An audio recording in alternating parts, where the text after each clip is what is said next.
नमस्कार दर्शकों, स्वागत है आपका आपके पसंदीदा कार्यक्रम नमस्कार एमपी में। और जैसा कि आपको पता है कि इस कार्यक्रम के माध्यम से हम आपको समसामयिक विषयों की जानकारी प्रदान कराते हैं, मिलवाते हैं मेहमान से और ले जाते हैं सैर पर भी और देते हैं फिटनेस के मंत्र भी। तो आज की बात में हम बहुत ही महत्वपूर्ण विषय पर बात करने वाले हैं। आज हम बात करेंगे क्लाइमेट चेंज से प्लास्टिक व ई वेस्ट पर हो रहे प्रभाव के बारे में। और हमारे साथ जुड़ेंगे आज विषय विशेषज्ञ के तौर पर डॉक्टर डीपी दुबे जी, जो कि मौसम वैज्ञानिक हैं, और साथ ही में श्री इम्तियाज अली जी, जो कि पर्यावरण विशेषज्ञ हैं। मिलवाऊंगी हमारे विषय विशेषज्ञ से भी, लेकिन सबसे पहले आप नोट कर लीजिए हमारे टोल फ्री नंबर्स, जिससे आप कॉल करके जुड़ सकते हैं और जानकारी प्राप्त कर सकते हैं। हमारे टोल फ्री नंबर्स हैं 0755266049 और दूसरा टोल फ्री नंबर है 1800-233-0040, जो कि स्क्रीन पर भी डिस्प्ले हो रहे हैं ये टोल फ्री नंबर्स, तो आप कॉल कर सकते हैं।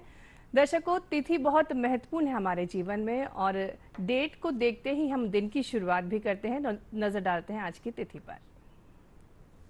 आज की तिथि विक्रम संवत 2080 ज्येष्ठ माह कृष्ण पक्ष पंचमी तिथि है 19 मई 2023 और दिन है शुक्रवार। तो ये तो बात हुई तिथि की। दोस्तों, इतिहास बहुत महत्वपूर्ण है और हर दिन कुछ ना कुछ खास घटित होता है इतिहास में। तो आइए नजर डालते हैं क्या कुछ खास घटित हुआ इतिहास में। 1913 में नीलम संजीव रेड्डी का जन्म, जो देश के छठे राष्ट्रपति बने। 1934 में अंग्रेजी भाषा के प्रसिद्ध भारतीय लेखक रस्किन बॉन्ड का जन्म हुआ।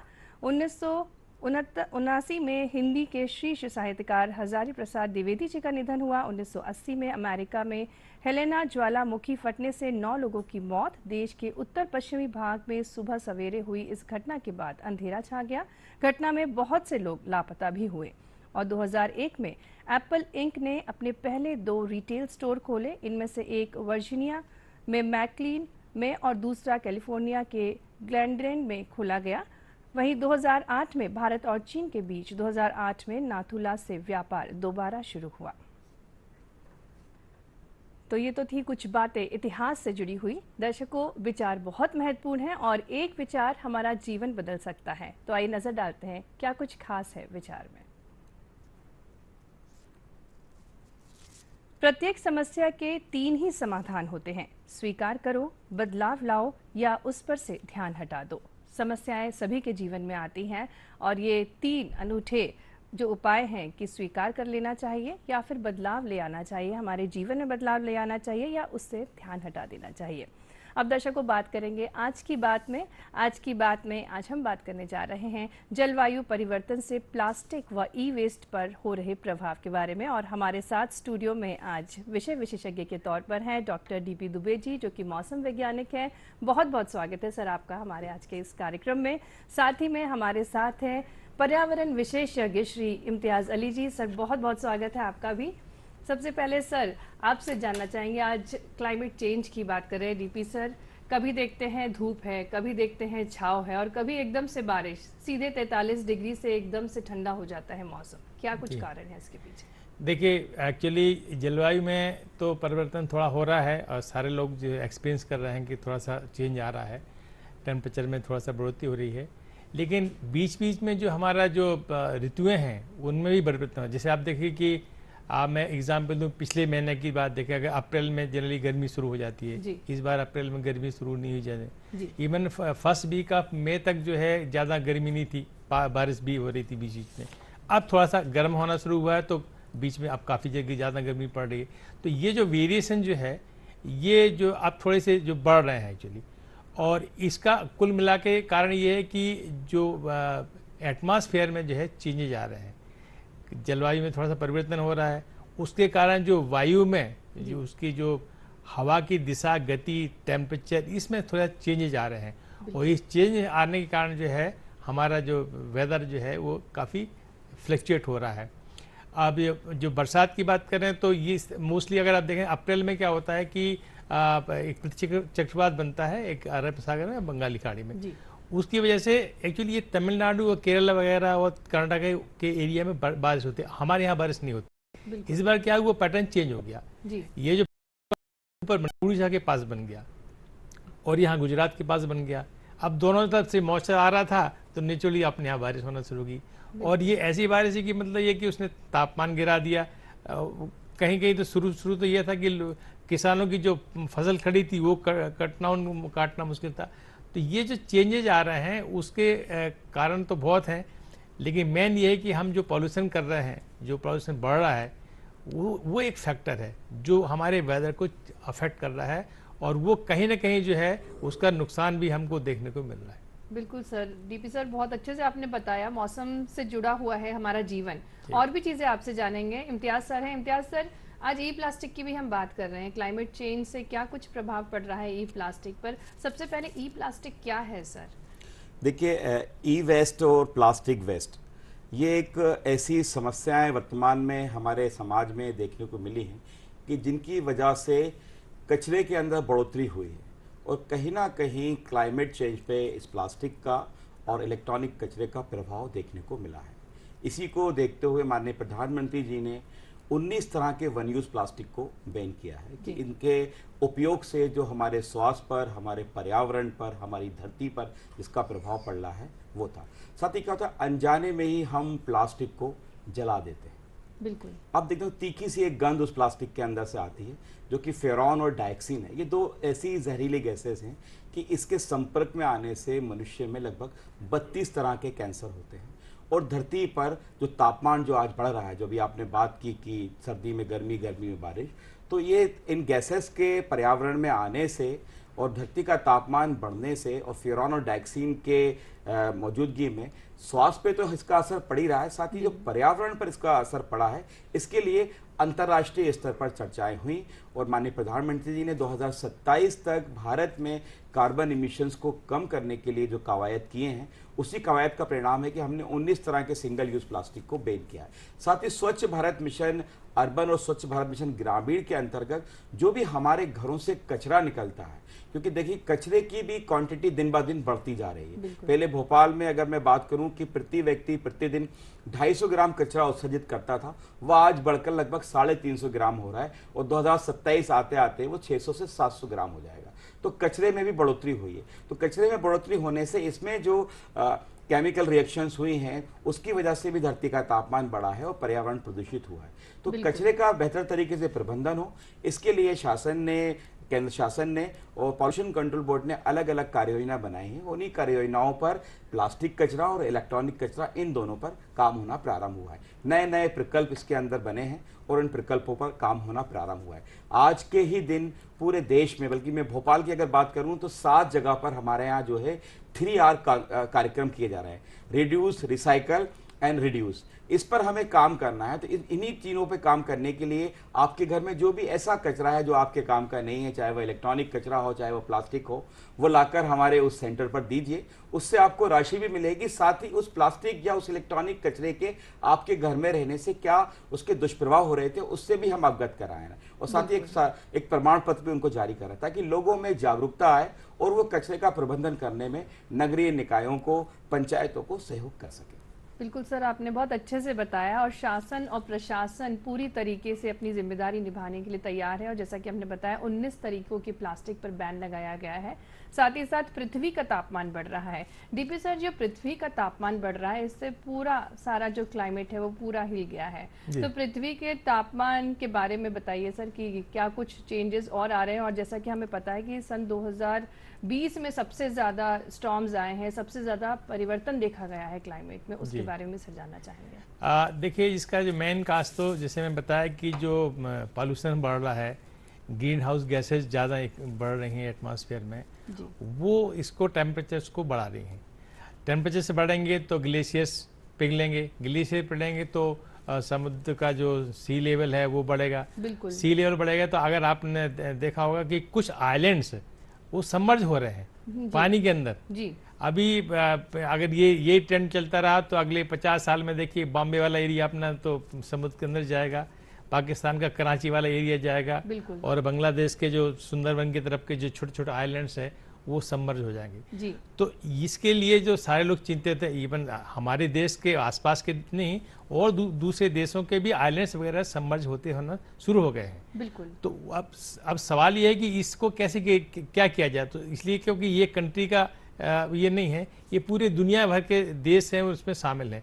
तो इसलिए सारे देश दुनिया भर के मिलके ये कोशिश कर रहे हैं कि किस तरह से इसको जो पॉल्यूशन को कम किया जाए और किस तरह से जो टेम्परेचर बढ़ रहा है जी। उसको जो है रोका जाए। जैसे ग्रीन हाउस गैसेस जो है बिल्कुल। उनको कम किया जाए, जी। पॉल्यूशन कम किया जाए, और ये जो तमाम जो ऐसी चीज़ें हैं जो तापमान बढ़ाने में सहायक हैं इनको कम किया जाए। अगर हम इनको कम करेंगे तभी जो है पृथ्वी का जो तापमान थोड़ा सा मतलब एक्चुअली मैनेज कर पाएंगे। एटलीस्ट जहाँ तक बढ़ गया वहाँ तक तो रोक ही पाएंगे। और ये जो वेदर में चेंज है, जो जलवायु परिवर्तन, ये जो सारे जो फैक्टर्स हैं ये थोड़े से कंट्रोल में रहेंगे। तो इसके लिए सरकार भी काम कर रही है और इंडिविजुअल को भी इसमें काम करना चाहिए। बिल्कुल दुबे सर, आपने बिल्कुल सही बात बताई कि कार्बन डाइऑक्साइड का लेवल बढ़ रहा है, सी लेवल बढ़ रहा है, जिससे जो समुद्र तटीय पर जितनी भी जगह हैं वो डूब बिल्कुल, भी सकती हैं बिल्कुल। आने वाले भविष्य जी, में। तो काफी गंभीर विषय है ये। इम्तियाज सर, हम ये जानना चाहेंगे, हम सभी का जीवन आज बहुत कुछ निर्भर है इलेक्ट्रॉनिक आइटम्स पर, और उसके बिना जीवन हमारा तो संभव नहीं है। तो क्या विकल्प हमें अपनाना चाहिए जिससे हम जो प्रदूषण हो रहा है उसमें थोड़ी बहुत अपना एफर्ट्स डाल सके उसको कम करने के लिए? देखिए, हम आज जिस भौतिकवादी युग में जी रहे हैं, वो जब हमारी सुबह शुरुआत होती है तो हम टूथब्रश से हमारी शुरुआत करते हैं, तो शाम तक अनेक प्रकार के प्लास्टिक उत्पादों का हम उपयोग करते हैं। बिल्कुल। तो प्लास्टिक के बगैर हमारा जीवन हो ये संभव नहीं है, क्योंकि आज बॉडी के अंदर भी जो ऑर्गन्स हैं या बहुत सारे पार्ट्स जो हैं वो प्लास्टिक के डाले जाते हैं। तो प्लास्टिक के बगैर आज हमें सोचना नामुमकिन है। इसी तरह इलेक्ट्रॉनिक कचरे का या इलेक्ट्रॉनिक उपकरणों का भी हमारे जीवन में एक बहुत बड़ा पार्ट है। आप हमारे दिन भर की दिनचर्या के अंदर हम अनेक प्रकार के इलेक्ट्रिक गैजेट्स यूज़ करते हैं। पहले आपको ध्यान होगा कि हमारे किचन के अंदर मात्र 1 या 2 इलेक्ट्रिक गैजेट हुआ करते थे, मिक्सी या फ्रिज जी। लेकिन आज देखें हम कि माइक्रोवेव से लेके अलग अलग तरह के 20-22 ऐसे उपकरण हैं जो किचन के अंदर आ गए, और नित नए मॉडल्स मोबाइल्स के, अलग अलग तरह के म्यूजिक सिस्टम और बहुत सारे खिलौने ऐसे जो कि इलेक्ट्रॉनिक के तौर पर बाजार के अंदर आते हैं। और ये इलेक्ट्रॉनिक कचरा दिन प्रतिदिन बढ़ता ही जा रहा है। तो इस इलेक्ट्रॉनिक कचरे को रोकने के लिए हमें संतुलित होकर इसका उपयोग करना होगा, हमें इसका उपयोग कम करना होगा। साथ ही जो भी इलेक्ट्रॉनिक कचरा आपके यहाँ से निकलता है उसको आपको, जो भी नगर निगम भोपाल ने या अलग अलग अर्बन लोकल बॉडीज ने जो कलेक्शन सेंटर्स बनाए, वहाँ पर इस इलेक्ट्रॉनिक कचरे को आप पहुँचाएं। होता है कि हम लोगों ने जो भोपाल इंदौर में जो एक सर्वे किया है कि हर घर में लगभग 4.5 किलो के लगभग इलेक्ट्रॉनिक कचरा रखा हुआ है। और ये इलेक्ट्रॉनिक कचरा, आपने सेल देखा होगा, सेल के अंदर एक, जब सेल की लाइफ खत्म हो जाती है तो उसमें से एक सफ़ेद कलर का लीचड़ निकलना शुरू हो जाता है, जिससे हम इस आभास करते हैं कि सेल की लाइफ खत्म हो गई है।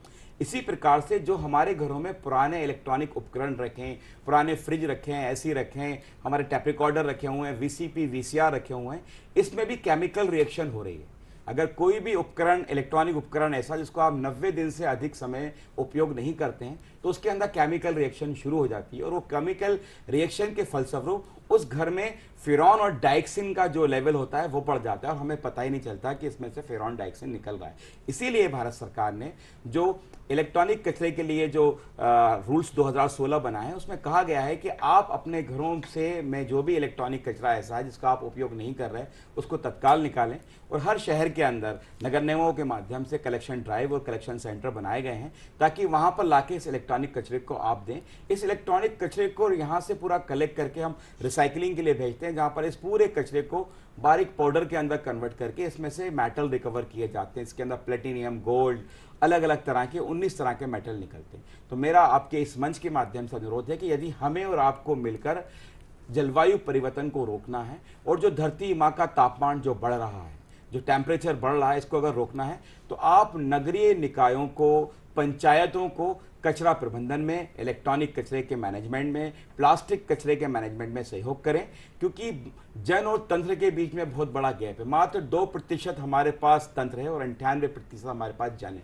तो 2% लोग 98% लोगों को सुविधाएं नहीं दे, जब तक कि आम जनता इन तंत्र को सपोर्ट नहीं करेगी। और भोपाल और इंदौर जो एक बड़ा अच्छा एग्जाम्पल क्रिएट हुआ है कि लोगों ने कचरा प्रबंधन में आगे आकर अपना काम किया है। और आज हमारे मध्य रिक्वेस्ट, ये जो आप कचरा प्रबंधन की बात कर रहे हैं, अगर आप दर्शकों को वो नंबर दे सके, अगर संपर्क करना चाहें कोई कि उनके घर से कचरा ले जाए, क्या एरिया वाइज कुछ जगह रहती है जहाँ पर ये गाड़ियाँ खड़ी रहती हैं? देखिए, इसके लिए हम लोगों ने एक टोल फ्री नंबर भी जो है अपना जारी किया है, जी। जिसके अंतर्गत आपके घर में यदि इलेक्ट्रॉनिक कचरा है या प्लास्टिक कचरा है तो गाड़ी आपके घर पर आएगी, उस कचरे को लेकर जाएगी और मार्केट से 10% ज्यादा आपको राशि भी देगी, ताकि आप उसको अनऑर्गेनाइज कबाड़ी वाले को कचरा ना दें। साथ ही एक ग्रीन सर्टिफिकेट भी आपको जारी करेगी, जिसमें नगर निगम भोपाल और पॉल्यूशन कंट्रोल बोर्ड का ऑथराइजेशन है, जिससे कि आप वो सर्टिफिकेट आप अपने स्कूल कॉलेजेस के अंदर लगाते हैं तो आपको प्रायोगिक परीक्षा के अंदर विशेष अंक मिलते हैं। तो हमने एक जो टोल फ्री नंबर हमारा जो जारी किया है, वो नंबर मैं आपको इस मंच के माध्यम से बता देता हूं कि उस नंबर पर आप कॉल करके जो भी आपके घर का जो इलेक्ट्रॉनिक कचरा है उसको दें, जिससे कि आपका इलेक्ट्रॉनिक कचरा और प्लास्टिक कचरे का निष्पादन भी होगा।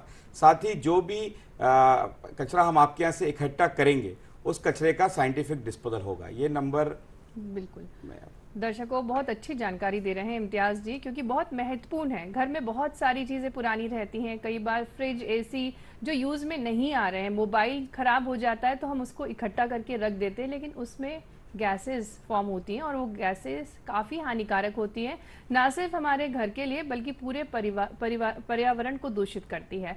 तो इन सभी जो ई वेस्ट होते हैं इसको हमें इसका निष्कारण बहुत ज़रूरी है। तो सर एक नंबर देंगे जो कि ई कचरा मैनेजमेंट का है। ये नंबर आप नोट कर लीजिए। अगर आपके घरों में इलेक्ट्रॉनिक कचरा है, आपके परिसर में, आपके इंडस्ट्री में, आपके स्कूल कॉलेज, आपके ऑफिस में, जहां भी आपके पास इलेक्ट्रॉनिक कचरा है, इस नंबर पर कॉल करें आप। नंबर है 9993168222। दो बार रिपीट करूंगा, 9993168222। इस नंबर पर आप कॉल करें, हमारा इलेक्ट्रॉनिक एम्बुलेंस आपके घरों पर आएगा और आके आपके घर से वो इलेक्ट्रॉनिक कचरा और प्लास्टिक कचरा लेकर जाएगा। नगर निगम भोपाल ने 2011 के अंदर ये व्यवस्था शुरू की थी, जो कि आज एक बहुत बड़ा एक मॉडल बना है और इसी मॉडल को भारत के अलग अलग शहरों में रेप्लिकेट किया गया है और भोपाल की जनता ने हमें इसमें बड़ा सहयोग किया है। रोजाना हमारे पास 150 से 200 कॉल आते हैं और हमारा व्हीकल एक चार्ट रूट मैप बना के उनके घरों पर जाता है, वो कचरा इकट्ठा करता है, उनको उसकी राशि भी देता है और ग्रीन प्रमाण पत्र भी जारी करता है। बिल्कुल, काफ़ी गर्व की बात है कि हमारे शहरवासी काफ़ी गंभीरता से ले रहे हैं इस प्रदूषण से निजात पाने के लिए पूरा सहयोग कर रहे हैं। आपने नंबर नोट कर लिया होगा, मैं पुनः एक बार दोहराना चाहूँगी, 9993168222 9993168222। इस पर आप संपर्क कर सकते हैं और अपना जितना भी ई वेस्ट है वहाँ पर आप जमा कर सकते हैं और जिसका रिसाइकलिंग शासन द्वारा किया जाएगा। स्क्रीन पर भी आप पुनः देख सकते हैं, टोल फ्री नंबर है 9993168222। दर्शकों, बात कर रहे हैं आज क्लाइमेट चेंज के बारे में और क्लाइमेट चेंज से प्लास्टिक व ई वेस्ट पर हो रहे प्रभाव के बारे में। डीपी सर हैं हमारे साथ। सर, मौसम की बात कर रहे थे हम। अगर भारत की मौसम की बात करें और यूरोपियन कंट्रीज की अगर बात करें तो जो मौसम अनुमान होता है उसमें काफ़ी भिन्नता नजर आई है। उससे पहले हमारे साथ एक कॉलर जुड़े हैं, दिलीप साहू जी। दिलीप साहू जी, बहुत बहुत स्वागत है। प्रदीप जी, स्वागत है आपका। भूल गए आप, Kritika madam and experts, good afternoon. आपकी आवाज स्टूडियो तक नहीं पहुंच पा रही है प्रदीप जी। क्लाइमेट चेंज से प्लास्टिक व ई वेस्ट पर प्रभाव। जब तक हम डीपी सर से बात करते हैं, पुनः आप कनेक्ट करिएगा प्रदीप जी। प्लास्टिक व ई वेस्ट का क्लाइमेट चेंज पर प्रभाव होना चाहिए, जस्ट करेक्ट इट। एक तो ये है क्योंकि प्लास्टिक ई वेस्ट का क्लाइमेट चेंज पर प्रभाव पड़ता है। अब ये बताइए इम्तियाज सर और दुबे जी कि जो क्लोरोफ्लोरोकार्बन और कार्बन डाइऑक्साइड होते हैं उनके एमिशन से ग्लोबल वार्मिंग होती है, तो प्लास्टिक और ई वेस्ट कैसे ये ग्लोबल वार्मिंग को बढ़ाने में मदद करते हैं, कौन से केमिकल्स को सीक्रेट करते हैं। और दूसरा ये है कि ई वेस्ट और प्लास्टिक के अलावा और कौन से दूसरे सोर्सेज होते हैं जो ग्लोबल वार्मिंग को बढ़ाते हैं। पहले आप बताइए, वो टॉपिक के बारे में कह रहे हैं कि इस टॉपिक को देखिए, जो आपने केमिकल रिएक्शंस के बारे में बात की है कि क्लाइमेट चेंज में जो ई वेस्ट और प्लास्टिक वेस्ट में जो, जैसा मैंने आपको बताया कि जो भी प्लास्टिक होता है अगर इसको हम ओपन में बर्न करते हैं तो इसके अंदर से डाइक्सिन और फेरॉन निकलता है। इसी प्रकार इलेक्ट्रॉनिक कचरे में से भी ये गैसें रिलीज होती है। तो अगर क्लाइमेट चेंज की कंडीशंस को हमें बेहतर करना है तो इसके लिए आवश्यक है कि हमारे वातावरण में या हमारे परिसरों से जो भी इलेक्ट्रॉनिक और प्लास्टिक कचरा रिलीज हो रहा है, हम उसका वैज्ञानिक निष्पादन करने के लिए जो व्यवस्थाएं शासन द्वारा लागू की गई हैं, जो कलेक्शन सेंटर बनाए गए हैं, उन कलेक्शन सेंटरों पर लाकर अपना प्लास्टिक वेस्ट व इलेक्ट्रॉनिक कचरा दें। साथ ही कहीं भी अगर आपको इस तरह से प्लास्टिक जलता हुआ मिलता है तो उसको आप रोके टोके, क्योंकि रोके टोके प्रोग्राम जो है भोपाल नगर निगम ने शुरू किया और इसमें पब्लिक का बड़ा अच्छा कंट्रीब्यूशन रहा और लोगों के व्यवहार में परिवर्तन आया। जब तक कि लोगों के व्यवहार में परिवर्तन नहीं आएगा, लोग अवेयर नहीं हो पाएंगे, तब तक इस तरह की परिस्थितियों से हम निकल कर नहीं आ पाएंगे। तो आज के समय में आवश्यक यह है कि हम इस कचरे को प्रबंधन करने में नगरीय निकाय को सहयोग दें और इसमें जो भी केमिकल रिएक्शंस जो आपने बताई है निकलती हैं, उस पर हम विराम लगा सकते हैं। बिल्कुल सर, आपने अच्छे से बताया। प्रदीप सर का जो प्रश्न था और सर ने गैसेस के बारे में पूछा कि गैसेस का क्या प्रभाव होता है, तो डीपी सर आप कुछ जोड़ना चाहेंगे इसमें? नहीं, देखिए, जो भी गैसेस हैं निकल रही हैं, जो भी वो हमारे एटमॉस्फेयर को खराब ही कर रहे हैं एक्चुअली। ये गैसेस की हमको जरूरत नहीं है, जो एडिशनल जो गैसेस निकल रही हैं ये सारी आप जो है ग्रीन हाउस गैसेस के उसमें मान सकते हैं। और जो भी गैसेस हैं वो हमारे एटमॉस्फेयर को वार्मिंग कर रही हैं और वो जो है हमारे लिए नुकसानदायक है। उससे क्लाइमेट चेंज हो रहा है और दूसरे के वेदर में जो इरेगुलरिटी हो रही है, ये सारी चीज़ें जो है एडिशनल गैसेस की वजह से ही है, एडिशनल पॉल्यूशन की वजह से ही। बिल्कुल बिल्कुल sir. Imtiaz sir, road map की अगर बात करें, क्योंकि हमें भविष्य को सुधारने के लिए रोड मैप बनाना बहुत ज़रूरी है और बेहद गंभीर रूप से जो क्लाइमेट चेंज आया है वो देखने में नज़र आ रहा है, जिससे बहुत सारी हानिकारक चीज़ें हो रही हैं, ना सिर्फ मनुष्य के लिए बल्कि जो जीव जंतु हैं वो भी नष्ट हो रहे हैं। कई सारी प्रजातियां नष्ट हो चुकी हैं और फॉरेस्ट में भी देखें तो वन जीव को काफ़ी नुकसान हो रहा है। तो क्या कुछ रोड मैप की तैयारी हो रही है शासन प्रशासन द्वारा? देखिए, रोड मैप की जहाँ तक बात करूँगा, केंद्र सरकार से लेके मध्य प्रदेश शासन ने भी अपने अपने रोड मैप बनाए हैं। पूरे राष्ट्रीय स्तर पर रोड मैप बनाया गया है।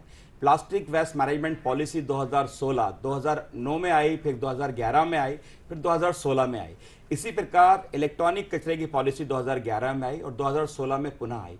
अब इन नियमों के अंदर भी समय समय पर काफ़ी चेंज किए गए और चेंज करके हर जगह पर इनको मैनेज करने के लिए व्यवस्थाएं लागू की गई।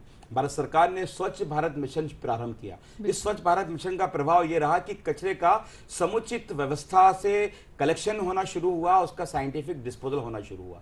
इसके अतिरिक्त आप देखेंगे कि अभी एक भारत सरकार ने एक नई पॉलिसी तैयार की जिसमें पुराने व्हीकल जो हैं इसको भी डिसमेंटल करने की एक पॉलिसी आई कि 15 साल पुराने जो व्हीकल्स होंगे उनको आपको मार्केट से, बाजारों से, रोडों से हटाना है। इस पर पॉलिसी बनी है। साथ ही प्लास्टिक प्रबंधन को लेके जो एक अंतर्राष्ट्रीय स्तर पर मंथन हुआ और उस मंथन ने माननीय प्रधानमंत्री जी ने अनाउंस किया कि 2027 तक हम कार्बन इमिशंस को कम करेंगे। इसके लिए एक पूरी कवायद हुई है, कोयले का उपयोग हमारे यहाँ कम हुआ है। इसके अतिरिक्त जो भी प्लास्टिक मैनेजमेंट में पूरे राष्ट्र में जो काम हो रहा है उसकी पूरी मॉनिटरिंग आज प्रधानमंत्री कार्यालय से हो रही है। माननीय एनजीटी भी इसके अंदर समय समय पर अपनी अनुशंसाएं दे रही है और विभिन्न राज्यों को इसके लिए सतर्क कर रही है। अभी एक हफ्ते पहले ही बिहार सरकार पे लगभग 5,000 करोड़ रुपए की पेनाल्टी जो है माननीय एनजीटी जी ने लगाई है, उस पर काम हो रहा है। आज मध्य प्रदेश के शहरों में ही नहीं, ग्रामों के अंदर भी कार्य योजना बनाकर काम की जा रही है। भोपाल जिला पंचायत के अंदर यहाँ पर 122 पंचायतें हैं, 122 पंचायतों के कार्य योजनाएं बनाई गई हैं और कार्य योजना बनाकर वहां पर इस पूरे कचरे का प्रबंधन करने के लिए लोगों को जोड़ा गया है। कई लोगों को इसमें रोजगार मिला है। तो आज हर स्तर पर, चाहे वो पंचायत स्तर हो, चाहे वार्ड स्तर हो, हर जगह काम हो रहा है। और आज भोपाल के अंदर लगभग 7 जगह पर जो सेंटर शुरू हुए हैं, 3R सेंटर जो शुरू हुए हैं, इन 3R सेंटर्स पर लोग अपना ऐसा कचरा जो उनके काम का नहीं है वो लेके आ रहे हैं, ताकि जिनके काम का हो वो लो जाएं। जिनके पास अगर पुराने कपड़े हैं तो पुराने कपड़े भी दे रहे हैं ताकि हम जरूरतमंदों को वो कपड़े पहुंचा सकें। जिसके पास पुरानी साइकिलें हैं वो साइकिलें हमको दे रहे हैं ताकि हम उन साइकिलों को 2 बार रिपेयर करके उन वंचित और ऐसे जरूरतमंद बच्चों को दे सके जिनको इन साइकिलों की आवश्यकता है। तो 3R के माध्यम से नगर निगम भोपाल ने ऐसे कचरे को कलेक्ट करना प्रारंभ किया है कि जो लोगों के काम का नहीं है वो हमको दे दें और जिनके वो काम का है हम उन तक पहुंचा दें। तो इस तरह से कचरे का निष्पादन भी होगा और कचरे के को लेके लोगों के अंदर एक टॉक होगा, एक बातचीत का दौर शुरू होगा और निश्चित तौर पे ये कार्य योजनाएं आने वाले समय में मील का पत्थर साबित होंगी और क्लाइमेट चेंज की जो हालात पूरे देश में और पूरे अंतर्राष्ट्रीय स्तर पर बने हैं उनसे हम निकल सकते हैं। बिल्कुल इम्तियाज सर, आपने बहुत अच्छे से विस्तार से बताया कि शासन प्रशासन द्वारा क्या कुछ तैयारी है और जनता का सहयोग भी प्राप्त हो रहा है। स्वच्छता में हम अव्वल रहे हैं, इसी प्रकार से जो भी मुहिम आगे चलाई जाएगी उसमें भी पूरी जनता आपके सहयोग के लिए साथ रहेगी। डीपी दुबे सर, अब हम बात करेंगे मौसम की। सर, मौसम और किसान का बहुत ज़्यादा कनेक्शन रहता है। किसानों को बहुत चिंता रहती है मौसम की, क्योंकि जो फसल होती है वो मौसम के अनुसार ही बोई जाती है और काटी जाती है। जी। लेकिन मौसम में इतना बड़ा परिवर्तन जो देख रहे हैं, इससे काफ़ी कुछ प्रभाव पड़ा है किसानी पर। जी। उसके लिए आप क्या कुछ कहना चाहेंगे? देखिए, ऐसा है कि प्रभाव तो बिल्कुल पड़ा हुआ है, क्योंकि कभी देखा आपने मानसून देर से आता है, कभी देर तक रहता है, कभी जल्दी चला जाता है। तो इससे किसान सबसे ज़्यादा प्रभावित हुए हैं। और किसान प्रभावित होने का मतलब कि हमारा आउटपुट, जो हमारा अन्न है, उसका उत्पादन में कमी। तो अब जो हम लोग किसानों को इस तरह से भी ट्रेन कर रहे हैं कि हम जैसे उनको बताएंगे इस तरह का पैटर्न रहेगा, तो कुछ फसलें हैं जैसे अगर हम उम्मीद करें कि भाई ये कम टाइम बारिश होगी, तो वो किसान भाई वो सिलेक्ट करेंगे उस फसल को या उस तरह के बीज को, उस वैरायटी को, कि कम समय में जो है वो उत्पादन दे। बिल्कुल। तो इस तरह से जो है किसान और जो हमारा जो मेट्रोलॉजिकल का जो डिपार्टमेंट के जो एक्सपर्ट्स हैं, वो और कृषि वैज्ञानिक हैं, ये सारे मिलकर जो है इस तरह से कोशिश करते हैं कि जो क्यों बदलाव तो आ रहा है, और जो बदलाव आ रहा है उस हिसाब से हमको ही बदलना है। अगर हम नहीं बदलेंगे तो फिर जो हमको नुकसान होगा। तो जो किसान भाई हैं वो उस बदलाव के साथ साथ अपने किस तरह से किसानी खेती करें, किस तरह के अन्न बोएं, किस तरह के जो है वो खाद का उपयोग करें, ये सारी चीज़ें जो है ये कृषि वैज्ञानिक, मौसम वैज्ञानिक और किसान भाई ये सब मिलकर जो है इस पे काम कर रहे हैं, और इसके अच्छे परिणाम आपको देखने को मिलेंगे। सर, जैसा कि ये वर्ष मिलेट ईयर घोषित किया गया है और मोटे अनाज में कम पानी की ज़रूरत रहती है, तो क्या हमें किसानों को इसके लिए ट्रेन करना चाहिए? जी बिल्कुल। एक्चुअली किसानों को समय समय पर ये ट्रेनिंग दी जा रही है, ऑलरेडी दी जा रही है। और कृषि विभाग के जो ट्रेनिंग सेंटर्स हैं वहाँ पर किसान भाई आते हैं, मौसम वैज्ञानिक भी जाते हैं, उनको ट्रेन करते हैं, कृषि वैज्ञानिक भी जाते हैं, और जिस तरह के बदलाव होना चाहिए और किसानों को किस तरह से उनको जागृत करना चाहिए, ये सारे काम जो है सरकार द्वारा किए जा रहे हैं, और उस हिसाब से जो है किसानों को इसमें फ़ायदा होगा, उससे सभी लोगों को उससे फ़ायदा होगा। बिल्कुल बिल्कुल। इम्तियाज़ सर, ये जानना चाहेंगे, जो हमारे बच्चे हैं, आज के बच्चे हैं, जो हमारे प्रदेश के बच्चे हैं, देश के बच्चे हैं, उन्हें कैसे हम शिक्षित करें? क्योंकि हर दशक में हम देख रहे हैं एक बड़ा परिवर्तन पर्यावरण में। तो कल के लिए हमें किस प्रकार से अपने बच्चों को तैयार करना चाहिए, कैसे आचरण उनको सिखाने चाहिए? आपका बहुत ही अच्छा प्रश्न है, क्योंकि अगर हमें आने वाली पीढ़ी को एक स्वच्छ और स्वस्थ पर्यावरण देना है, तो आज के बच्चों को हमें जागरूक करना होगा। हमें अपने स्कूलों को, कॉलेजों में, हमारे RWA में, मोहल्लों के अंदर बच्चों के समूह बनाकर उनसे पर्यावरण संरक्षण और कचरा प्रबंधन की बात करनी होगी, और एक अलग ऐसी बच्चों के बीच जगानी होगी कि वो इन विषयों पर टॉक करें। और अगर बच्चों के माध्यम से अगर बात की जाती है तो ऑटोमेटिकली पूरा परिवार उसके अंदर जुड़ता है। तो अगर भावी पीढ़ी को हमने अपने साथ जोड़ लिया तो आने वाली पीढ़ी को एक स्वच्छ और स्वस्थ पर्यावरण मिलेगा। इसके लिए आवश्यक है कि बच्चों के लिए विभिन्न तरह के पर्यावरण संबंधित कोर्स भी लागू किए जाएं। अभी NCERT ने, मध्य प्रदेश शासन ने भी अपने कोर्सों के अंदर परिवर्तन किया है और कचरा प्रबंधन जैसे विषयों को भी आने वाले कोर्सों के अंदर डाला, जिससे कि इस ज्वलंत विषय पर बच्चे बात कर सकें, इसको समझ सकें और एक समझ विकसित हो सके। यदि बच्चों में ये समझ विकसित हो गई, तौर पर आने वाले समय में पर्यावरण संबंधित समस्याओं से हम बेहतर तरीके से फाइट कर पाएंगे। इसके लिए जरूरी है कि अलग अलग मंचों पर लाकर, मतलब मैं कहूंगा कि दूरदर्शन के इस तरह के कार्यक्रमों में आप बच्चों को भी बुलाएं, उनसे इस विषय पर बातचीत करें, तो इसका एक बहुत बड़ा इम्पैक्ट पड़ेगा। और विभिन्न स्तरों पे नगर निगम भोपाल बच्चों को लेकर बच्चों की पाठशालाएं विभिन्न विद्यालयों में, महाविद्यालयों में चला रही है, जहां पर इन विषयों को लेकर बात की जा रही है। स्पेशली प्लास्टिक वेस्ट और इलेक्ट्रॉनिक कचरे को लेकर हम लोगों ने पिछले 3 सालों के अंदर अलग अलग कचरे की आयोजित किए, जिसके अंदर विभिन्न समुदाय के धर्मगुरुओं के बीच, बच्चों के बीच, यहाँ तक कि थर्ड जेंडर के बीच भी हम लोगों ने ये पाठशालाएं प्रारंभ की हैं, और उसका एक बहुत सकारात्मक परिणाम निकल कर आया है। और लोग अब इन जागरूकता कार्यक्रमों में जुड़ रहे हैं और कचरे को प्रबंधन करने के अंदर शासन प्रशासन को सहयोग दे रहे हैं। बिल्कुल सर, बहुत अच्छे से आपने एक बहुत अच्छा संदेश दिया पूरे समाज को, पूरे समाज के बच्चों को, कि किस प्रकार से उनके आचरण में हम बदलाव ला सकते हैं और बचपन से ही हम किस प्रकार से उनको ट्रेन कर सकते हैं। कई सारे प्रोग्राम्स चलते हैं जिससे जुड़कर बच्चे सीख सकते हैं कि पर्यावरण को संरक्षित करना कितना महत्वपूर्ण है। DP सर, आप क्या कहना चाहेंगे? क्योंकि ग्लोबल वार्मिंग बढ़ चुकी है, मौसम में इतना सारा बदलाव आ रहा है, तो पूरी जनता के लिए क्या संदेश है? कैसे पर्यावरण को संरक्षित रखना जरूरी है, हमारे जंगलों को संरक्षित रखना जरूरी है? देखिए, सबसे जो अभी सर ने बोला कि सबसे महत्वपूर्ण चीज़ ये है कि हम आने वाली जनरेशन्स को उसके बारे में तैयार करें। जी। और उसके लिए बच्चे हैं, अगर बच्चों को आपको प्रकृति के बारे में बताएं, पेड़ों का महत्व बताएं, शुद्ध जलवायु का महत्व बताएं, तो मेरे ख्याल से इसका सबसे ज़्यादा इम्पैक्ट पड़ेगा। हर कोशिश करना चाहिए बच्चों को ये समझाएं भाई पेड़ लगाएं, पेड़ों की रखवाली करें, क्योंकि देखिए आप जितने ज़्यादा पेड़ होंगे उतना हम कार्बन डाइऑक्साइड जो हम बोल रहे हैं कार्बन डाइऑक्साइड निकल रही है, बिल्कुल। जितना ज़्यादा पेड़ होंगे वो कार्बन डाइऑक्साइड उतना जल्दी जो उससे ज़्यादा साफ करके आपको ऑक्सीजन देंगे।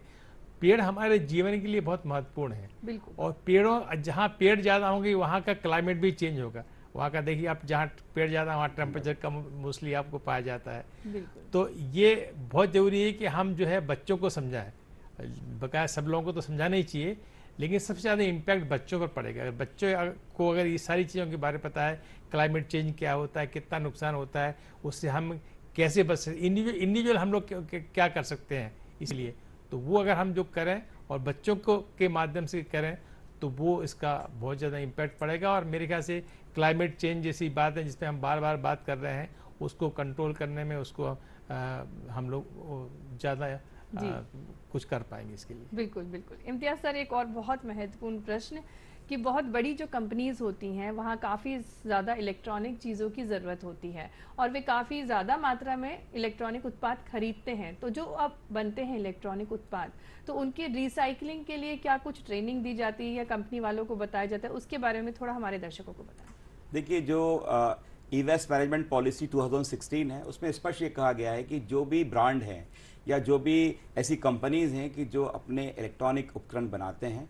उन पर EPR एक्ट के अंतर्गत जितना भी मटेरियल, फॉर एग्जांपल नोकिया है, अगर नोकिया 1 लाख मोबाइल मार्केट में इस साल डालता है तो उसको 1 लाख मोबाइल के बराबर इलेक्ट्रॉनिक कचरा उस मार्केट से कलेक्ट करना है। तो इसके लिए अलग अलग जगहों पे केंद्रीय प्रदूषण नियंत्रण बोर्ड के निर्देश पर अलग अलग जगह इलेक्ट्रॉनिक कचरे को इकट्ठा करने के लिए कलेक्शन सेंटर बनाए गए हैं, जहां पर लोग अपना इलेक्ट्रॉनिक कचरा लाते हैं, उसका साइंटिफिक डिस्प्ले होता है। इसी प्रकार कंपनीज ने भी अपने कलेक्शन सेंटर्स बनाए हुए हैं और उन पर यह मैंडेटरी है कि जितना भी इलेक्ट्रॉनिक कचरा वो मार्केट में लेकर आए हैं उतना कचरा उन्हें पूरा मार्केट से कलेक्ट करना है। तो इसके लिए बहुत ही strictly monitoring central pollution control board और Madhya Pradesh pollution control board के माध्यम से की जाती है। और जिस तरह हम लोग अपनी रिटर्न फाइल करते हैं हर साल, इसी प्रकार इन कंपनीज को भी अपनी रिटर्न फाइल करना होती है कि कितना वेस्ट इन्होंने मार्केट में लाया और कितना इलेक्ट्रॉनिक कचरा कलेक्ट किया। तो एक बहुत ही बेहतर monitoring system pollution control board ने इसके अंदर डेवलप किया हुआ है और उसके माध्यम से इस पूरे इलेक्ट्रॉनिक कचरे की प्रॉपर मॉनिटरिंग होती है।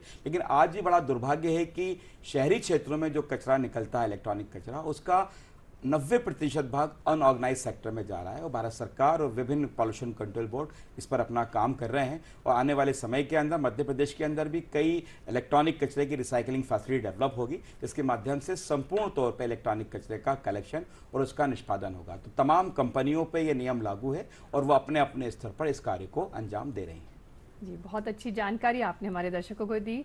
बहुत बहुत धन्यवाद इम्तियाज़ सर, DP दुबे सर, आपने हमारे दर्शकों को बहुत अच्छे से बताया, बहुत अच्छे से जागरूक किया कि जो क्लाइमेट चेंज हो रहा है किस प्रकार से प्रभाव कर रहा है, ई प्लास्टिक कितना महत्वपूर्ण है, उसको रिसाइकिल करना, 3R के बारे में सर ने बताया। और साथ ही साथ जो युवा शक्ति है, जो बच्चे हैं हमारे देश के, उनका बहुत महत्वपूर्ण रोल है आगे। बहुत बहुत शुक्रिया DP सर, इम्तियाज़ सर, इस पूरी जानकारी के लिए। तो दर्शकों, अब वक्त हो चला है पर्यटन का, आपको लेकर चलते हैं सैर पर।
भीमबेटका को दूर से देखने पर लगता है मानो यहाँ की पहाड़ियां किसी किले की दीवारों से घिरी हों, लेकिन वास्तव में ये हैं विशाल चट्टानें। भीमबेटका के बारे में ऐसी धारणा है कि अज्ञातवास के दौरान पांडव यहाँ भी रहे थे और महाबली भीम यहाँ की विशाल चट्टानों पर बैठकर अपने भाइयों की रखवाली किया करते थे, इसीलिए इस स्थान का नाम भीमबेटका हो गया। पांडवों के प्रवास के यहां कई सबूत मिलते हैं। पास के लाखा जोहार के जंगल के बारे में कहा जाता है कि कौरवों ने लाख के महल को पांडवों के उसमें रहते हुए जलाया था, क्योंकि वहां पर शैलाश्रयों में विशाल पाषाणों के मकान अब भी मिलते हैं।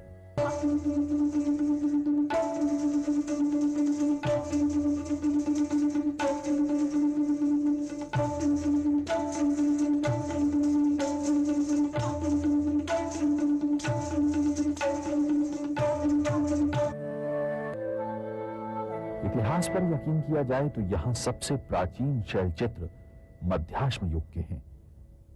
चित्रकला से संबंधित गुफा मानव की गतिविधियां मध्यकाल तक चलती रहीं। शैलचित्रों व पुरावशेषों के अतिरिक्त किले की दीवारें, लघु स्तूप, पाषाणों के मकान, शुंग तथा गुप्तकालीन अभिलेख, शंखलिपि के चित्रित अभिलेख, परमारकालीन मंदिर व प्रतिमाएं आदि प्रकाश में आए। शैल चित्रकला का इतिहास देखा जाए तो भीमबेटका के शैल चित्र भारत के प्राचीनतम शैल चित्र माने गए हैं। डॉक्टर वाकनकर ने इन शैल चित्रों के 7 समूह बताए। उनमें से 5 समूह भीमबेटका क्षेत्र के अंतर्गत आते हैं, जो भारतीय पुरातत्व सर्वेक्षण यानी archaeological survey of India Bhopal मंडल के अंतर्गत संरक्षित हैं।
इनकी छतों में भी कलात्मक चित्र पाए गए हैं।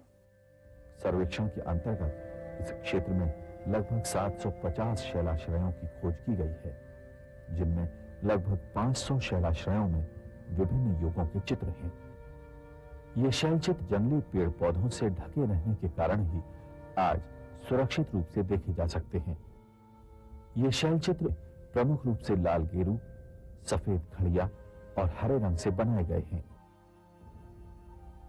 इन चित्रों में शिकार के दृश्य, नृत्य करती आकृतियां, पशु पक्षी तथा जानवरों को चराते मानव आदि देखने को मिलते हैं। शैलाश्रयों में चित्रों की कई परतें देखी जा सकती हैं, जो विभिन्न युगों की कला को प्रदर्शित करती हैं।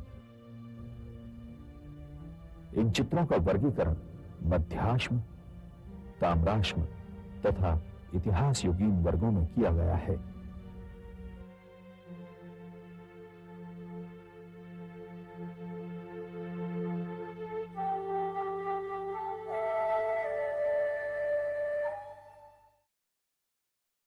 तो दर्शकों, ये तो था भीमबेटका, जो कि बहुत प्रसिद्ध है, विश्व प्रसिद्ध पर्यटन स्थल है।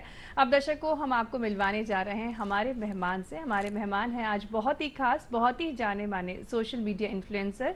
हमारे साथ हैं चिन्मय लोधा जी। लोधी जी, बहुत बहुत स्वागत है चिन्मय लोधा जी आपका हमारे इस कार्यक्रम में। और सबसे पहले जानना चाहेंगे कैसे शुरुआत हुई? आप इतने फेमस हो चुके हैं, ना सिर्फ प्रदेश में बल्कि पूरे भारतवर्ष में आपका नाम काफ़ी ऊंचाइयों तक पहुंच चुका है। तो कैसे सोचा आपने, कैसे विचार आया आपके मन में कि एक ऐसा पेज बनाया जाए जिससे बहुत सारी इन्फॉर्मेशन। नमस्कार सभी को। सो मेरा नाम चिन्मय गोधा है एंड शुरुआत ऐसी हुई कि हम लोग सभी सोशल मीडिया यूज़ करते हैं एंड मैंने सोचा कि बहुत सारा हम टाइम वेस्ट भी करते हैं और ऐसी नेगेटिव चीज़ें देख लेते हैं जो हमारे काम की नहीं होती है। तो मेरा दिमाग में एक ख्याल आया कि हम एक ऐसा प्लेटफॉर्म स्टार्ट करें जहाँ पर हम इन्फॉर्मेशन की हम बात करें जो लोग के काम है। अगर वो 5 सेकंड भी दे, 5 मिनट भी दें, तो उनको कुछ वैल्यूएबल चीज़ मिले जो वो शायद ढूंढ रहे थे एंड उससे उनकी कुछ हेल्प हो सके in terms of getting opportunities और ऐसी इन्फॉर्मेशन जो उनकी लाइफ में वो कुछ ग्रोथ दे सके। बिल्कुल, लेकिन बाय प्रोफेशन आप सिविल इंजीनियर हैं। आपकी पढ़ाई के बारे में पहले जानना चाहेंगे, कैसे शिक्षा आपने किस क्षेत्र में ली? ओके, सो जैसे कि सब हम लोग पढ़ते हैं 10th के बाद हमारे पास ऑप्शंस होते हैं, बायोलॉजी, साइंस या फिर कॉमर्स। एंड यही 3 स्ट्रीम हमें लगता है कि लाइफ में शायद हैं। और जैसे ही हम, तो मेरा इंटरेस्ट इंजीनियरिंग और पीसीएम में था, इंजीनियरिंग की मैंने। इंजीनियरिंग के दौरान हमें काफ़ी समय मिलता है कि हम और भी चीज़ें एक्सप्लोर करें। बिल्कुल। तब आइडेंटिफाई किया कि दुनिया में सिर्फ 3 चीज़ें नहीं हैं, बहुत सारी चीज़ें और भी हैं एंड उस दिशा में स्किल्स डेवलप करना स्टार्ट हो गई। जैसे कि इवेंट्स भी होते हैं कॉलेज के अंदर, हमने वो ऑर्गेनाइज किया एंड ऐसे ही जो ये स्किल्स के फोटोग्राफी हो गई, एडिटिंग हो गई, ग्राफिक्स हो गया, तो ये सब चीज़ें हमने एक्सप्लोर किया, एक्सपीरियंस किया एंड समझ में आया कि शायद इस पर भी करियर हो सकता है। धीरे धीरे जैसे ही कॉलेज ख़त्म हुआ, हम बाहर निकले, देखा कि दुनिया में ये जो जॉब्स हैं इतना आसान नहीं है मिलना और शायद कहीं ना कहीं हमारा इंटरेस्ट कम्प्लीटली उस पर नहीं था। तो हमने सोचा क्यों ना जब मैंने एमबीए की पढ़ाई भी स्टार्ट करी इंजीनियरिंग के बाद, तब मेरे को ध्यान आया कि क्यों ना एक ऐसा इनिशिएटिव स्टार्ट किया जाए जहाँ पर इन्फॉर्मेशन लोगों को दूँ। साथ में मैं वर्क भी कर रहा था सिविल के अंदर ही एंड तब इसी दौरान जब कम कर रहा था तो काफ़ी लोगों ने सपोर्ट भी किया, अप्रिशिएट भी किया एंड एक दिन ख्याल आया क्यों ना इसको फुल टाइम किया जाए।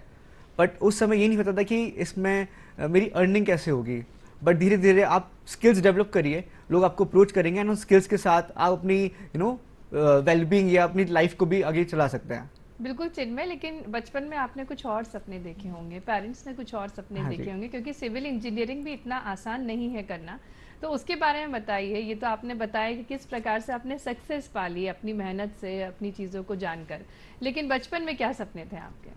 मैम बचपन में यही था कि 10th तक अच्छी पढ़ाई हो जाए, 12th तक अच्छे मार्क्स हो जाएं। बट जैसे आप लाइफ में मैच्योर होते हैं, आप देखते हैं दुनिया में चीज़ें और भी हैं और बहुत सारी प्रॉब्लम्स है सोसाइटी के अंदर जो मुझे लगता है किसी न किसी को आगे चल के इनिशिएटिव लेके उसको सॉल्व करना चाहिए। एंड एक इनिशिएटिव मेरा यही था कि जैसे अब स्कूल में ना बहुत सारी एक्टिविटीज़, समर कैंप्स हो रहे हैं, बहुत सी चीज़ें होती हैं हमारे आसपास, लेकिन हमें इन्फॉर्मेशन ही नहीं मिल पाती है। तो कहीं ना कहीं मुझे वो ख्याल था कि यार वो स्किल्स डेवलप इसलिए नहीं हुई बिकॉज इन्फॉर्मेशन नहीं थी। एंड मैंने सोचा क्यों ना इसको स्टार्ट किया जाए एंड आज हम वो इन्फॉर्मेशन लोगों तक पहुँचा रहे हैं कि वो आसपास क्या क्या चीज़ें कर सकते हैं, देख सकते हैं, जा सकते हैं, ताकि उनकी स्किल्स डेवलप हों, पार्टिसिपेट करें। जब वो पार्टिसिपेट करेंगे तो कॉन्फिडेंस आएगा, तभी वो लाइफ में कुछ और कर सकते हैं। जैसे आप एंकरिंग कर रहे हैं तो वो हमारे करिकुलम का पार्ट ही नहीं है, बट हम कॉलेज में हमें चांस मिलता है, हम स्टेज पे जाएं, माइक हमारे हाथ में हो, हम एंकरिंग स्टार्ट करते हैं, हम डिफरेंट स्किल सेट को एक्सप्लोर करते हैं एंड कहीं ना कहीं हमें इंटरेस्ट आता है तो हम उसमें करियर भी बना लेते हैं। बिल्कुल, दर्शक को बहुत अच्छा संदेश दे रहे हैं चिन्मय जी कि जब जानकारी के अभाव होता है, हमें किसी भी चीज़ का अभाव होता है, वहीं पर क्रिएशन हो जाता है। तो इनके मन में भी विचार आया कि मुझे जानकारी के अभाव से किसी इवेंट में जाने को नहीं मिला, और ये इसी विचार से इन्होंने एक बहुत अच्छा पेज बनाया जहां पर संपूर्ण जानकारी मिल सकती है कि पूरे भोपाल में, पूरे मध्य प्रदेश में क्या कुछ हो रहा है। आपके पेज के बारे में जानना चाहेंगे, क्योंकि बहुत सारी चीज़ें होती हैं पेज में, सिर्फ इवेंट पोस्ट नहीं करना, इवेंट क्रिएट भी करना, उसका कंटेंट भी बनाना, उसकी फोटोग्राफी भी करना। तो कैसे मैनेज करते हैं सब कुछ? मैम वक्त के साथ साथ सब होता जाता है। तो इनिशियली जो हमने स्टार्ट किया वो इवेंट्स का था कि भोपाल में शाम को अगर हम बैठे हैं तो हम कहाँ पर जाएं। हो सकता है कि ओपन माइक हो, वहाँ पार्टिसिपेट कर ले, हो सकता है कोई डांस शो हो सकता है कोई रविंद्र भवन या भारत भवन का थिएटर हो। तो जो ऑडियंस हमने केटर करी वो अखबार नहीं पढ़ती थी, तो उसका फ़ायदा ये हो गया कि उनको पता ही नहीं था शहर में और क्या हो रहा है, बिकॉज अखबार में काफ़ी सारी चीज़ें आ भी जाती है, गवर्नमेंट के इवेंट्स आ जाते हैं, बट उस ऑडियंस को कोई आइडिया नहीं था कि ये चीज़ें हो रही हैं। तो हमने वो इस चीज़ से ही स्टार्ट किया कि हम ये चीज़ें बताते हैं, स्टार्ट करते हैं एंड धीरे धीरे हमने देखा कि लोगों के और भी प्रॉब्लम्स है जो उनको शायद वो फुलफिल नहीं कर पा रहे, जैसे कि जॉब्स का हो गया, इंटर्नशिप्स का हो गया, MUN का हो गया, कॉलेज फेस्ट का हो गया, फूड कार्निवल्स का हो गया। ऐसी अब हज़ारों प्रॉब्लम्स का इन्फॉर्मेशन है जो आपको शायद पता ही नहीं है। फिर कोविड का जब समय आया तो हमने देखा कि यार इवेंट्स तो नहीं हो रहे हैं लेकिन जानकारी फिर भी चाहिए। तब चाहिए थी फूड की, ब्लड का, ऑक्सीजन का, हॉस्पिटल का। अब ये इन्फॉर्मेशन लोगों तक कैसे पहुंचे, क्योंकि वो अखबार तो पढ़ना बंद कर दिया because of Covid guidelines and Covid का जो समय था प्रभाव। एंड उस समय हमने सोचा क्यों ना हम जिसको भी जो भी प्रॉब्लम आती है हम ऑनलाइन केटर करेंगे and will try best to provide that information कि उनको फूड कैसे मिल सकता है और भी जो भी जरूरतमंद की चीज़ है वो कैसे मिल सकती है। बिल्कुल। तो धीरे धीरे हम अपने प्रॉब्लम्स को आइडेंटिफाई करते रहे। हम लोग प्रॉब्लम्स आज भी हमें भेजते हैं कि यार हमें ना इस चीज़ की जानकारी नहीं मिल पा रही है, तो हम कोई बात नहीं मिल पा रही है तो हम उसको सर्च करते हैं, अपनी रिसर्च करते हैं ताकि वो जानकारी सही हो और लोगों तक पहुंचाते हैं, क्योंकि सही जानकारी होगी तो ही आदमी अपडेट हो पाएगा। एंड हमारा नाम ही अपडेट्स है, अपडेट बस भोपाल है, तो हम चाहते हैं कि लोग अपडेट होते जाएं बिकॉज वक्त बदल रहा है। अब चैट जीपीटी आ गया, एआई आ गया है, तो आप सोचो कि पुराने कोर्सेज आप पढ़ते हैं, आप सोचो कि उसमें करियर बनेगा, जरूरी नहीं है। आपको आगे बढ़ना पड़ेगा, आपको देखना पड़ेगा कि आज की डेट में क्या कोर्सेज आ गए हैं एंड आप फ्यूचर में क्या करियर ले सकते हैं। बिल्कुल, आपने कोविड में बहुत अच्छा काम किया है। ब्लड किसी तक पहुंचना है तो उसकी जानकारी पूरी मिल सकती थी आपके पेज से या अस्पतालों में बेड, ये बहुत सारी जानकारी आपने दी है। तो ये आपने लोगों को कैसे जोड़ा? आजकल फॉलोअर्स बढ़ाने का एक ट्रेंड है। हाँ जी। तो ये कैसे होता है संभव? मैम फॉलोअर्स देखिए, हमने पूरा जो वर्क किया ऑन ग्राउंड किया है। बड़ी फॉलोअर्स ऑनलाइन थे लेकिन ऑन ग्राउंड काम किया है। जैसे हम किसी इवेंट में जाते थे, वहाँ मिलते थे, जितने भी आर्टिस्ट हैं तो उनसे कनेक्ट हो गए, तो उन्होंने हमें फॉलो कर लिया ऑनलाइन। सिमिलरली जब ऑनलाइन भी जब इन्फॉर्मेशन डालते हैं, फॉर एग्जांपल अगर हमने कोविड का ही डाला है कि यहाँ ऑक्सीजन का अवेलेबिलिटी है, तो वो जो व्हाट्सएप है, फेसबुक है, अलग अलग सोशल मीडिया माध्यम से हैं, उसमें वो शेयर होते हैं। आप अपने परिवार को भेजते हो, ऐसे फ्रेंड्स को भेजते हो, जिनको ज़रूरत है उनको भेजते हो, एंड धीरे धीरे वो भी जुड़ते जाते हैं उस प्लेटफॉर्म पे। एंड ये साइकिल चलती रहती है। सोशल मीडिया का जो इम्पैक्ट है और जो फास्ट इसलिए हम कहते हैं, ट्रेंडिंग इसलिए कहते हैं क्योंकि वो शेयरिंग बहुत जल्दी होती है। अगर आप कोई भी चीज़ सही दे रहे हैं ना, तो मुझे लगता है कि आपको कुछ सोचना चाहिए, अपने आप लोगों तक पहुंचेगा और लोग आगे खुद ही पहुंचाएंगे। बिकॉज लोग चाहते हैं कि सही जानकारी वो दूसरों तक पहुंचाएं, उनका भी कर्तव्य है और वो चेन बनती जाती है। तो मुझे लगता है कि आप बस इनिशिएटिव स्टार्ट करो एंड सोचो मत उसके बारे में, अपने आप लोग जुड़ते जाएंगे और कारवां बढ़ते जाएगा, जैसे हम उसको कहते भी हैं। बिल्कुल, आप मानवता के लिए काम कर रहे हैं, लेकिन जब मानवता के लिए कार्य करता है कोई ग्रीवियंसेस भी बहुत आते हैं, आपके पास भी बहुत शिकायतें आती होंगी कि ऐसा नहीं होता, तो उसको आप कैसे मैनेज करते हैं? मैम हर चीज़ के दो पहलू रहते हैं एंड हमें लगता है कि उसको पॉजिटिवली देखा लिया जाए तो ज़्यादा बेटर होगा, बिकॉज नेगेटिव में सोचेंगे तो फिर क्या आप शासन और प्रशासन की भी मदद लेते हैं जब कोई ऐसा ग्रीवियंसेस आता है, कोई बहुत मेजर, तो जिस प्रकार से बिल्कुल हमने कोविड में भी काम किया है। मुझे याद है एक इन्फॉर्मेशन थी जो गलत थी और वायरल हो गई, तो मैंने तुरंत कलेक्टर भोपाल को ट्विटर पे ट्वीट किया था और बहुत सारे सोर्सेज से उनके तक पहुंचाया, पूरा आर्टिकल पहुंचाया कि ये चीज़ का प्रूफ है और ये चीज़ गलत, प्लीज़ शेयर हो गई, आप कुछ करिए। मैं बहुत ज़्यादा शुक्रगुजार हूँ। 1 घंटे के बाद उनका रिवर्ट बैक आया, उन्होंने ट्वीट किया उसको बताते हुए कि ये जो इन्फॉर्मेशन गई है कलेक्टर ऑफिस से नहीं गई है, गलत हुई है, वायरल हुई है, आप प्लीज़ इस पर भरोसा ना रखें, ऑथेंटिक सोर्सेज पे ही वो करें। साथ ही हमने इस दौरान सागर में है ना ऑक्सीजन की काफ़ी ज़्यादा कमी थी, वहाँ से स्टूडेंट्स का कॉल आया कि आप कुछ कर सकते हैं क्या। हमने कहा यार कर तो कुछ सकते नहीं, डायरेक्ट कॉन्टैक्ट नहीं है, पर ट्राई ज़रूर कर सकते हैं। हमने फिर से ट्राई किया, कलेक्टर सागर से बात करी, उनको बताया कि यहाँ पर ऐसे सिचुएशन है और उन्होंने फिर हमारी हेल्प करी। Same with Chhindwara as well. And जो लोकल गवर्नमेंट की बॉडीज़ अथॉरिटीज़ है, चाहे वो बीएमसी की हों, सब एक्टिव हैं और ऐसा मुझे कभी नहीं लगा कि वो हेल्प नहीं कर सकते या फिर हमारे उसमें पार्टिसिपेट नहीं कर सकते। हो सकता है टाइम वाइज या कुछ इश्यूज वाइज वो पहुंच नहीं पा रही इन्फॉर्मेशन, लेकिन अगर इन्फॉर्मेशन सही है, सोर्सेज सही हैं, आज की डेट में व्हाट्सएप ग्रुप्स बन चुके हैं, तो आप किसी गवर्नमेंट अथॉरिटी के डायरेक्ट नहीं पहुंच पा रहे, उनके असिस्टेंट्स हो गए या जो टीम मेंबर्स हैं वहाँ तक भी इन्फॉर्मेशन पहुंचती है और वो सही है तो आगे पहुंच जाएगी। तो मुझे लगता है हमें पूरा सपोर्ट मिल सकता है और मिलता है उस चीज़ का, एंड मैं उसका बहुत ज़्यादा शुक्रगुजार हूँ। मैं चाहता हूँ कि ये चीज़ और होती रहे ताकि समाज भी आगे बढ़ता रहे, हम भी आगे बढ़ते रहें और ये प्रॉब्लम्स जितनी हैं उसको कम से कम कर सकें। बिल्कुल, दर्शकों देखिए चिन्मय ने कितना अच्छा कार्य किया है। वो जो इन्फोग्राफिक्स भी बनाते हैं उसको प्रशासन से भी वेरीफाई कराते हैं और अगर उन्हें एक डाउट लगता है तो वो पीछे नहीं हटते, ट्वीट करते हैं कलेक्टर से, सर चिन्मय ने परमिशन ली, बहुत अच्छी बात है। चिन्मय अगर बात करें आपकी टीम की, क्योंकि बहुत सारा काम होता है, मैं पहले भी बोल रही हूँ, इन्फोग्राफिक बहुत इंपॉर्टेंट पार्ट है। इन्फोग्राफिक जो सोशल मीडिया पे पोस्ट होता है वो वायरल हो जाता है, तो उसमें जो इन्फॉर्मेशन होती है उसको आप खुद डालते हैं या आपकी कोई टीम है और फिर आप उसको रीचेक करते हैं, या फिर हमारे जो दर्शक हैं उनको आप बताएं कि इन्फोग्राफिक अगर बनाना है तो किस परफेक्शन के साथ उनको बनाना चाहिए? सो बहुत इंपॉर्टेंट। तो इनिशियली टीम नहीं थी, तो मैंने खुद से ही ग्राफिक्स सीखा। ऑनलाइन बहुत सारे टूल्स हैं, वेबसाइट्स हैं जहाँ ग्राफिक्स सीख सकते हैं, टेम्पलेट्स मिल जाते हैं। अगर ग्राफिक नहीं भी आता आप टेम्पलेट्स का यूज़ करें। तो पहले मैं जानकारी को पूरा पढ़ता था, समझता था कि इसमें मेन हुक पॉइंट्स क्या है, हेडलाइंस क्या है, क्या चीज़ इन्फॉर्मेशन लोगों तक पहुँचनी चाहिए, वो उसका जो जिस्ट का बेसिक रहता है ना, एक बहुत बड़ा पैराग्राफ का आपने जिस्ट बता दिया। तो मैं वही वर्क करता था कि यार पूरा तो हमारा ऑडियंस नहीं पढ़ेगा, तो क्यों ना वो जिस्ट को निकालें, हम ग्राफिक्स में अटैच करें और बता दें। तो कैप्शन जो कि राइटिंग हो गया वो मैं खुद ही करता था, ग्राफिक्स खुद ही करता था और शेयर करता था। विद टाइम कोविड में क्या हुआ, बहुत सारा इन्फॉर्मेशन आया और मेरे अकेले का तो नहीं था कि मैं मैनेज कर सकूं। तब ऑनलाइन काफ़ी लोगों ने अप्रोच किया कि यार हम हेल्प करना चाहते हैं पर हमें पता नहीं हम कैसे करें। तो मैं सोचा यार ये चीज़ तो मैंने कभी सोची नहीं थी, एंड आई वेरी ब्लेस्ड कि काफ़ी लोगों ने अप्रोच किया and they are part of my team from that day to till like today. Problem थी, अलग अलग लोगों ने डिपार्टमेंट संभाली है, किसी ने ब्लड का, किसी ने ऑक्सीजन का, किसी ने फूड का, किसी ने अलग अलग रिसोर्सेज के डिपार्टमेंट संभाली है। मैंने उनको नेटवर्क्स में कनेक्ट कर दिया कि भाई यहाँ से इन्फॉर्मेशन आएगी, यहाँ से हमें वेरीफाई करना है, यहाँ से हमें डिलीवर करना है और ऐसे हेल्प करनी है। पूरा नेटवर्क बना लिया एंड वो टीम ने क्योंकि निस्वार्थ भाव से काम किया इसलिए आज तक वो जुड़े हुए हैं। एंड फिर हमने उनको स्किल्स डेवलप कर दी तो वो उनका एक लाइफ अर्निंग भी स्टार्ट हो गया उसकी स्किल सेट से। तो वो चीज़ काफ़ी अच्छा हुई एंड उसके बाद भी काफ़ी लोग आते हैं जो चाहते हैं कि इस वर्ल्ड में हम काम करें, डिजिटल वर्ल्ड में हम काम करें, कुछ अच्छा काम करें, तो वो जुड़ते रहते हैं एंड हम उनको स्किल्स सिखा के। युवाओं के जहन में एक हमेशा प्रश्न आता है, इतना फेमस सोशल मीडिया इन्फ्लुएंसर बनना है तो कोर्स करना पड़ेगा, कंटेंट राइटिंग सीखनी पड़ेगी या फिर कुछ डिजाइनिंग सीखनी पड़ेगी। ऐसे युवाओं को आप क्या कहना चाहेंगे? मैम कोई भी काम अगर आपको लाइफ में करना है तो स्किल्स डेवलप तो करनी ही पड़ेगी और आपको एजुकेट भी होना ही पड़ेगा। ऐसा कोई वर्क नहीं होता कि आप उसको बिना सीखे ही करना स्टार्ट कर दें एंड वो एक ट्रेमेंडस वर्क हो जाए। चाहे वो MBA की मैनेजमेंट स्किल्स हो, चाहे वो एडिटिंग या क्रिएटिव स्किल्स हो, चाहे वो डिफरेंट पार्ट और डिफरेंट स्किल्स हो, लोगों को हायर करना ही हो गया। बहुत सारी कैटेगरीज आ जाती हैं। आप जब वर्क करते हैं अकेले तो कोई डिपार्टमेंट नहीं होता। जैसे आप ग्रो करते हैं तो आपको अकाउंट्स भी मैनेज करना है, आपको इनवॉइस मैनेज करना है, आपको टीम मैनेज करनी है, ट्रैवल मैनेज करना है, फूड मैनेज करना है, ऑफिस मैनेज करना है। बहुत सारी वैरायटीज एंड कंपार्टमेंट्स आ जाते हैं। आप बोलें इसका कोई कोर्स होता है क्या? जी हाँ, अगर आप MBA की तरफ जाते हैं तो आपको एक सेगमेंटेड कोर्स मिलेगा। बिल्कुल।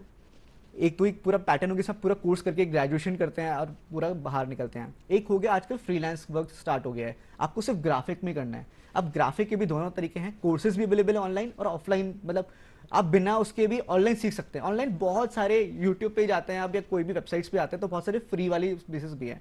बस डिफरेंस ये है, जो कोर्स करता है आदमी वो जल्दी सीख जाएगा, वो 3 मंथ्स में सीख जाएगा। वही चीज़ जब आदमी अकेले कर रहा है वो सीखेगा 3 साल में। तो आप देखिए आपको अपॉर्चुनिटी कॉस्ट कहाँ मिल रही है।